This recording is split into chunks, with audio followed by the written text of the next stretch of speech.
Hello and welcome to another Midnight Showings. As you can see, I'm alone again. Multiple reasons this week. But nevertheless, might as well get this done. As always, I'm Kelly, and I just got out of Big Hero 6. Non-spoiler version. Go see this movie immediately. It is by far the best family film I have seen all year. I'm just gonna flat out say it. I'm a sucker for heroics, and this movie is nothing but hero stuff. And it's awesome. It's well animated, it's well produced. The voice actors, although a couple were stereotypes. Okay, the entire movie was filled with nothing but stereotypes, but it was a fun ride nonetheless. And oh my god, I had so much fun in this. Especially when Stan Lee shows up. Yes, there is a Stan Lee cameo in this. 2, in fact. Okay, so, non-spoiler version, go see it. It's worth watching, and you're not going to regret it. I'm going to see it several more times before it comes out, and I'm probably going to go and buy it the day it does. I don't care if it's $40. This was well worth that. Okay. Spoiler version, the good, everything, the end, the bad, none of it, no. Unfortunately, there is a little bit of bad, and it'd be a little bit more better if I focus on that kind of stuff versus the good. The good in this film is just so out there. I mean, this is the spiritual successor to The Incredibles. We've been waiting for an Incredibles sequel forever, and it's not going to happen unless something changes. But this is the spiritual successor, and it has got probably one of the best character origin stories I've seen in a while. I don't know anything about the original source material this is from, because from what I understand, this is based off of a very, very gritty comic / manga, and there's apparently it's super adult in that regard. I don't really care about the source material. I'll look it up and I'll do comparisons later and see which one I actually do like better. But I love this one. It was a fun ride, and it was great for the entire family. And my focus does not want to work tonight. I apologize. My focus is... don't know what's going on there. But yeah, it was... The very, very best part of this movie is by far the characters. It's not the well-animated action scenes that are so well-animated, in fact, that they blow a lot of what I've seen in a lot of other animated films out of the water. I mean, this is How You Train Your Dragon, surprisingly good, and I thought this was going to be a pretty good movie to begin with. Everything is very well acted. As I said, there's some stereotyping in the entire movie. But, yeah, they stay true to most of the source material. At least it felt like it. They... what's the word? Okay, the setting inside of this movie. And the not-so-distant fictional future of San Francisco, Tokyo. Yes, that's literally its name. Try saying that with a straight face. I don't know how the actor did inside of the sound booth, but he did. San Francisco, Tokyo. Where it's San Francisco, but with Japanese structures everywhere. I was half expecting them to blow up the Golden Gate Bridge, but they didn't. They didn't. A boy, Hiro Hamura, typical Japanese super genius who literally builds robots. As I said, stereotyping. The stereotyping in this is really warranted.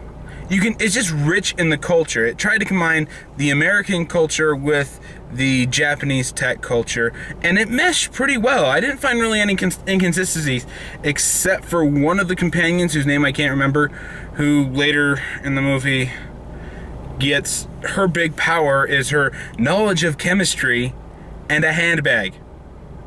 No, literally, she has a little purse bag. She types a little thing on the keyboard and it plops out a little ball of chemicals. She throws it and it does other things. Sometimes it'll turn to ice. Sometimes it'll turn into gelatinous gut to trap the person. Other times it'll create a shell to help protect her. It's a clever idea until you realize you literally just gave her a handbag. A fucking handbag.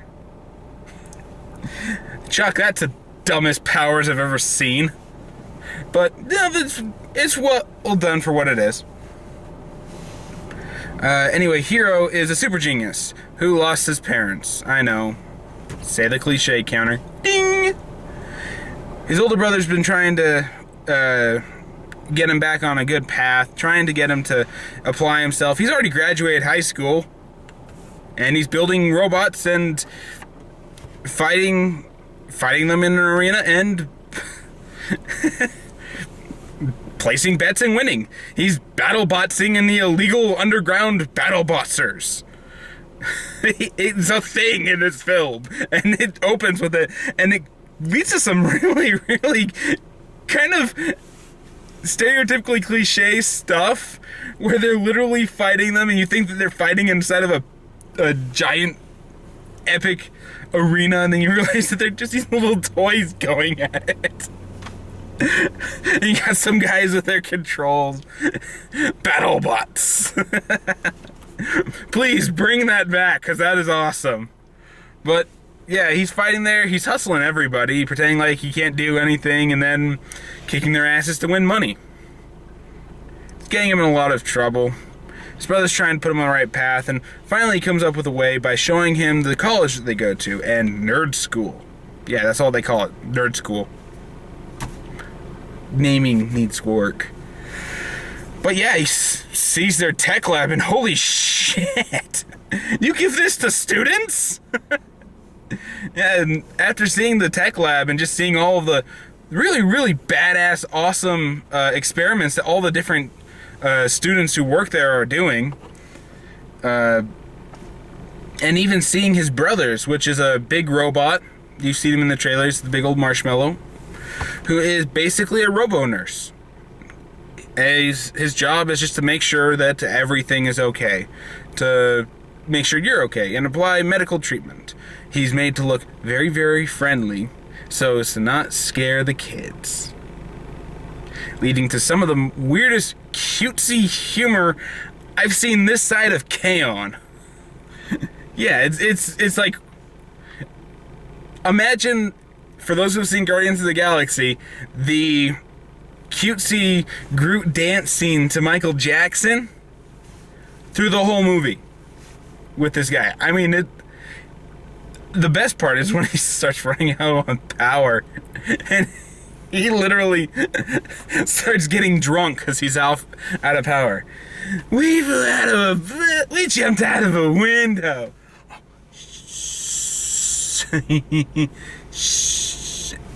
And it's just, I don't know, it's cute and funny.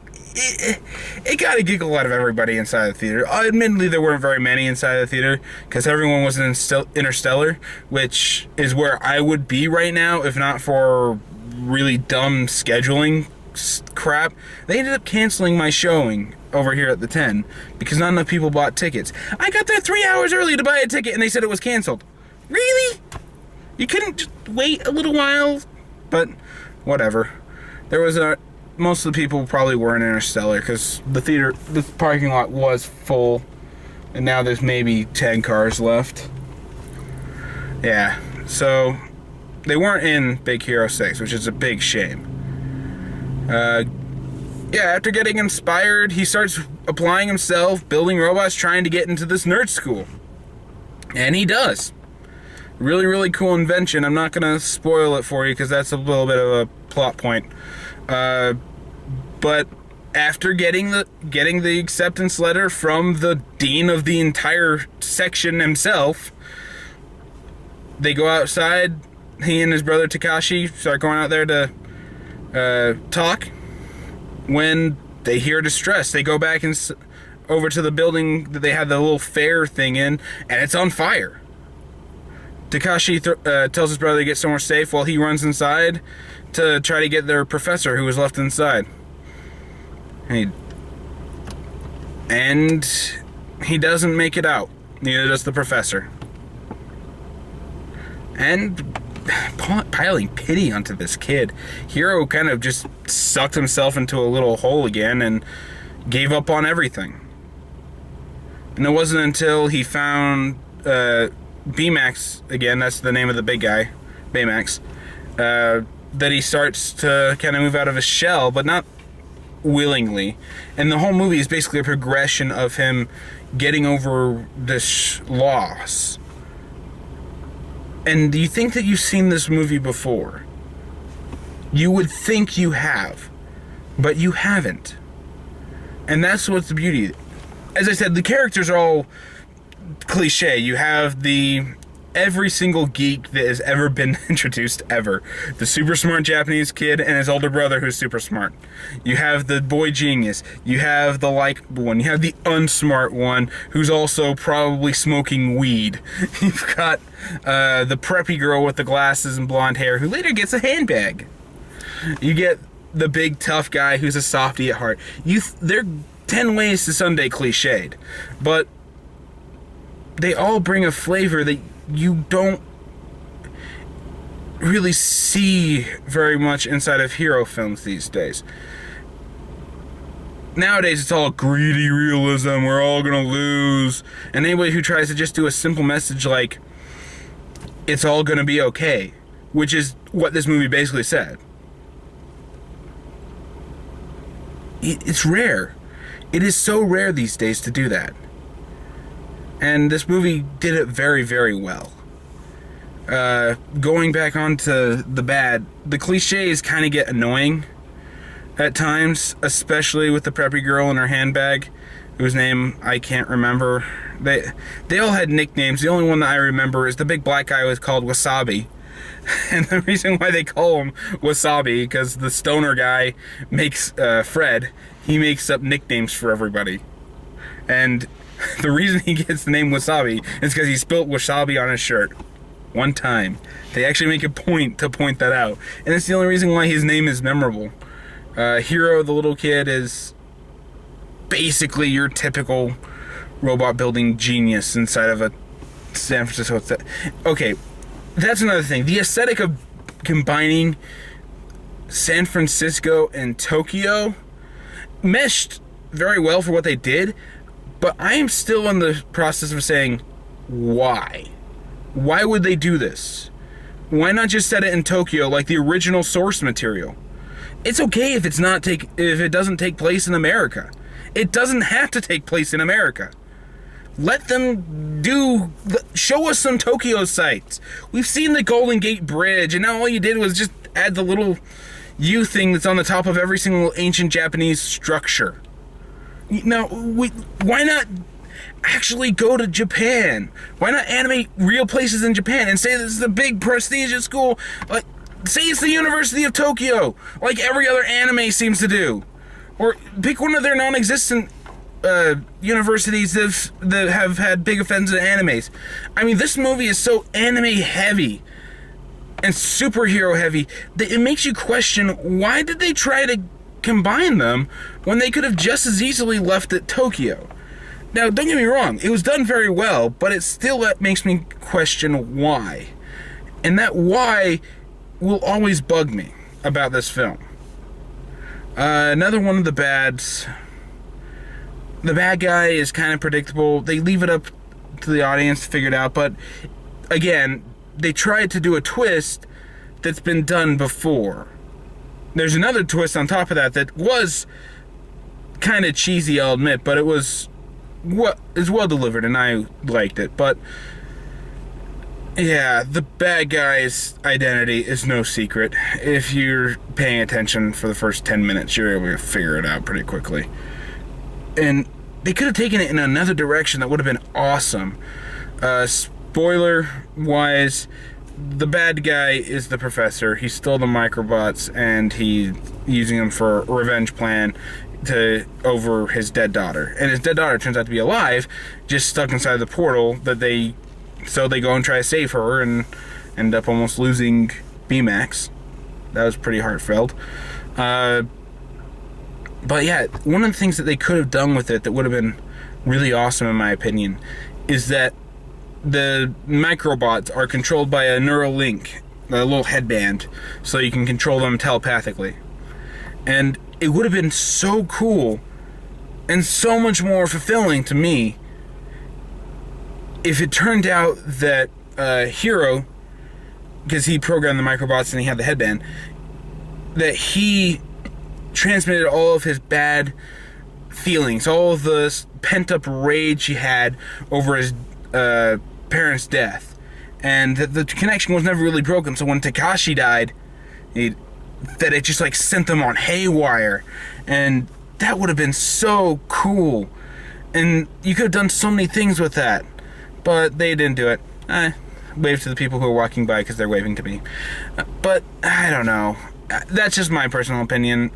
Take it what you will. What you got was a AAA grade, awesome Disney flick that blows Frozen out of the water. The story makes sense. There's very little plot holes or plot conveniences things. The only thing that you could probably argue is, why didn't Callahan go after the guy so many times with how many experiments he had at his disposal? But other than that, he used the microbot plan. And it was a very good and well thought out and executed plan. He wasn't counting on heroes. Hero. It's cutesy, right? And he wasn't counting on the best Stan Lee cameo since Amazing Spider-Man 1. And yes, that really was the best Stan Lee cameo. It's very subtle when they do it the first time, because you only see him in a picture. There's a picture on the wall of Fred's parents, and they're away for business. Hint, hint. And guess who the dad is? His dad is Stan Lee. His dad is freaking Stan Lee. Nobody in the theater caught that but me. And when I actually started laughing and I said that's Stan Lee, everyone's like, oh my god, that is Stan Lee. An animated Stan Lee inside of this picture is awesome. And then the worst, there's an end credits scene where they bring him back again. Fred is like talking to the picture and he's like, oh, I wish I could tell you about all the cool things I've been through. I wish I could have told you about all the things I've done. And he touches the picture and it opens up a secret door. Inside, there's multiple hero outfits. There's ray guns. There's a big magnet over there. There's an entire rack of just his superhero underwear, and Stan Lee comes walking in the shadows behind and says, oh, we have so much to talk about, and they have this like little heartfelt hug together, and I'm like, yes, Stan Lee, you are awesome, I approve this. But again, there's very little in this film to bitch or complain about. The story is solid, it's awesome, and everything about it is awesome. So final verdict, go see this in the theaters. Don't wait, just see it. Find time, take a friend, take the whole family. There was nothing questionable in this like there was in Box Trolls.